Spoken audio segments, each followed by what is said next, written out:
بڑا کمزور ہو گیا ہے آج کا مسلمان، اور کمزوری کی وجہ کیا ہے جانتے ہیں آپ؟ کبھی کوشش کی جاننے کی کیوں مسلمان تنزلی کا شکار ہے؟ کیوں مسلمان ہر میدان میں زوال کا شکار ہے؟ بم گرتے ہیں تو مسلمان پر گرتے ہیں، قتل ہوتا ہے تو مسلمان ہوتا ہے، علمی میدان میں مسلمان پیچھے، سائنسی میدان میں مسلمان پیچھے، طاقت اور سیاست میں تو خیر ہم مر ہی چکے ہیں۔ کیوں؟ سوال بس اتنا سا ہے، کیوں؟ آؤ قرآن سے پوچھتے ہیں۔ قرآن کہتا ہے کہ تم اس لیے ہار گئے کہ تمہارا رب تمہارے ساتھ نہیں، تم نے رب کو خود سے دور کر دیا۔ اللہ ہمارے ساتھ نہیں ہے۔ بڑا اہم نقطہ ہے اور بڑی ذمہ داری سے یہ بات کر رہا ہوں کہ اللہ نہیں ہے اب ہمارے ساتھ، اور اس کے ذمہ دار بھی ہم خود ہی ہیں۔ رب نے ہم سے کیا کہا تھا؟ اس نے کہا تھا ان اللہ مع الصابرین، ان اللہ مع الصابرین، بے شک اللہ صبر کرنے والوں کے ساتھ ہے۔ مع الظالمین، مع الشاررین نہیں کہا، کہا ان اللہ مع الصابرین، صبر کرنے والوں کے ساتھ ہے۔ تم میں صبر؟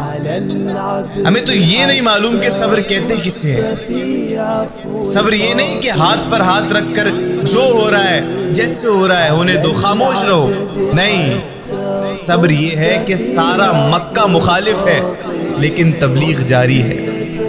صبر یہ ہے کہ طائف میں پتھر برستے ہیں لیکن بد دعا نہیں دی جاتی۔ صبر یہ ہے کہ گھر کا ایک ایک فرد شہید ہو جاتا ہے اور تب بھی حسین میدان میں کھڑے ہیں۔ صبر یہ ہے کہ تم محنت کرو، حق کے ساتھ رہو، نتائج اللہ پر چھوڑ دو۔ کامیابی دینا نہ دینا، سرخرو کرنا نہ کرنا، ہرانا یا جتانا، یہ سب اللہ کے کام ہے۔ ریزلٹس کو دماغ سے نکال دو، just focus on hard work. ہم تو اتنے بے صبرے ہیں کہ ہمیں منٹس اور سیکنڈز میں نتائج چاہیے۔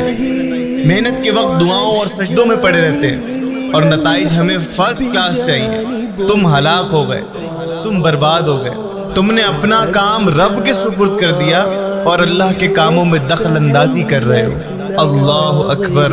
آج بھی مسلمان دنیا پر غالب آ سکتا ہے، مارک مائی ورڈز، یہ بات نوٹ کر لیجئے کہ آج بھی مسلمان دنیا پر حکومت کر سکتا ہے، غالب ہو سکتا ہے، لیکن اس کی صرف ایک شرط ہے، وہ یہ ہے کہ اگر اس چھوٹی سی آیت کو سمجھ لے کہ ان اللہ مع الصابرین، اپنے اندر، اپنی رگوں میں، اپنے دماغوں میں، اپنے دلوں میں، اپنے باطن میں صبر پیدا کرے۔ تمہارا کام محنت کرنا ہے، نتائج دینا، کامیابی دینا اللہ سبحانہ وتعالیٰ کا کام ہے۔ تم محنت کرو، صبر کے ساتھ محنت کرو، کیونکہ رب نے کہا ہے میں صبر کرنے والے کے ساتھ ہوں۔ جو صبر نہیں کرتا اس کے ساتھ رب نہیں ہوتا۔